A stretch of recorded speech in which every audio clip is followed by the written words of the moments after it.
Hello and welcome to another short episode here of the Absolute Game of Nerds. Let me switch the lighting here real quick. Forgot to do that before I started here.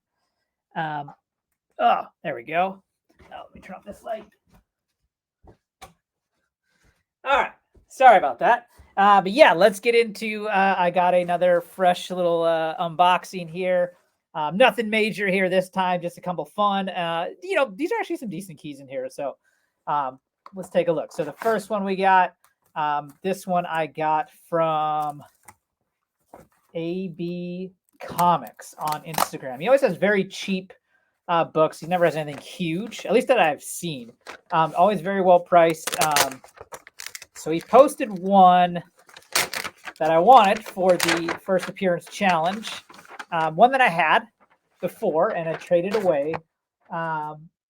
And then from there, he had another book that was really cheap. And I was like, oh, I'll add that in just because, might as well save with the shipping. But the first one I have is X Factor 24. So this is the first appearance of Archangel. Obviously, Angel's first appearance, this character. First appearance is in X-Men 1. Obviously, that's a huge book and one I'm hoping to get soon. But when Apocalypse transforms him into Archangel, it happens here in X Factor 24. This is actually his first appearance and the cover and quote-unquote the money book when it comes to Archangel. However, in X Factor 23, there is a spread with Archangel on it. So that is considered the first cameo, but this is considered the first full appearance. Not an expensive book. Even if you want it, I don't need it in a 9.8, but even if you wanted it in a 9.8, I think this is like $150 or something like that. Like you can get this $10-15 though in perfectly good shape is all I need it. So yeah, Archangel, right? And then if you're a big Jim Lee X-Men fan from that series, you gotta love X-Men 11. Like by most sane people, this is an awesome cover. JP thinks this is a horrible cover. I can understand maybe not like it. I mean, it's even hard for me to think, but horrible? Come on. This is like Jim Lee. This is what Jim Lee does, is this right here. I also know something recently, too, that Rob Liefeld came out and said that Jim Lee does not draw Wolverine better than him, and all of us at Say So are just blinded by our nostalgia. And, bro, it's not even close. Like, you need to shut your mouth. Like, I don't know anyone that would agree with you in that statement. Jim Lee Wolverine far superior to Rob Liefeld Wolverine. But great cover, unlike what JP thinks. All right, so those two were from AB Comics.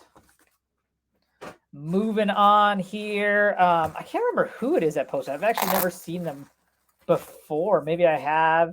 But just a smoking deal they had on this. And this is another one I've had before and traded it away towards a bigger book. But one I wanted to get back, and I recently got the other one that kind of partners with this. And this is obviously Wolverine again, #1. This is the first of the ongoing series. So a couple weeks ago, I showed you, I got back the Wolverine, the Frank Miller kind of cover with the hand up. That's the limited 4-issue series that came out before this. That is the better book if you're picking one. But the ongoing series, this is another cool one. This is the first, and I like my first issue appearances for my collection. So another good one to have here. And then the last book, and I actually do have a couple cards. This one, again, I've had this before as well. Traded it away again for the bigger book, but it popped up. Was a great price. It was one of those like claim it now, first person gets it, takes it, and that's the end of story. So I saw it and I was like, no one's claimed it yet. I jumped on it. ASM 252, first appearance of the black suit Spider-Man. So with the black suit Spider-Man, there obviously is a couple key issues here. This would be quote unquote the first appearance, is what's considered the first appearance. The other big, so this would be the money book, right? The other money book, though, I would say is Secret Wars 8, right? The classic kind of jazz hands, Mike Zeck, black suit Spider-Man cover on that orange background. Great cover, great book. Those are the two money books. I'd say they're relatively roughly around the same value in terms of how much they're each worth. Additionally, CGC now labels both Spectacular Spider-Man #90 and Marvel Team Up 141 also is tied for the first appearances. I believe when you look that up, though, those actually hit newsstands 2 weeks after this hit newsstands. So technically, this is still the first appearance.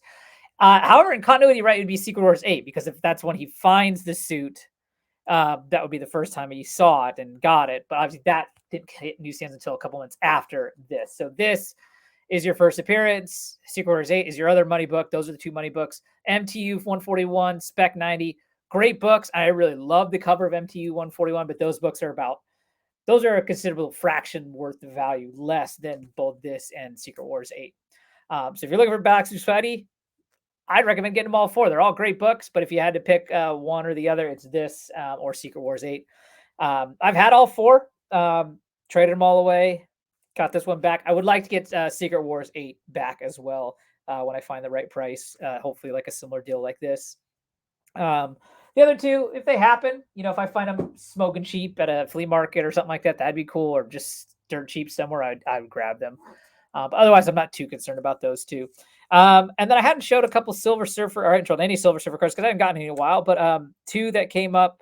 Like another one is super cheap. This is a card I had in Raw, and would love to have graded it, but it wasn't a 10, and so there was really no point in it. However, someone posted this, and it was super, super cheap. So I grabbed it. It is this, what's the set called? The Silver Age. I think it came out in 1998. Yeah, the Silver Age. So it's a tribute to Jack Kirby insert of Galactus and Silver Surfer. Obviously, kind of same art style as like FF 48 through 50.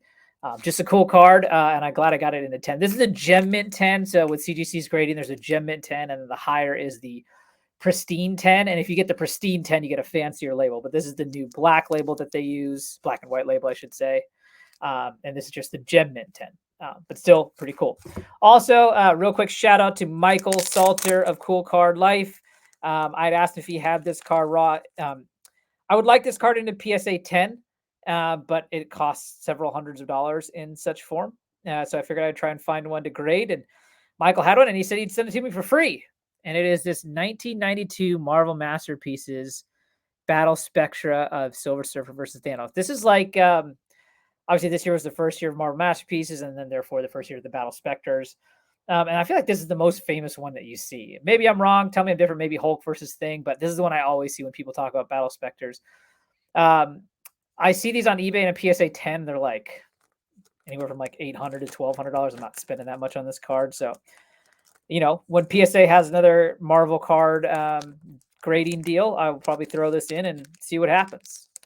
But thanks, Michael, for that hookup. That is all I have for you today. Looking forward to seeing you on the next one. Peace out.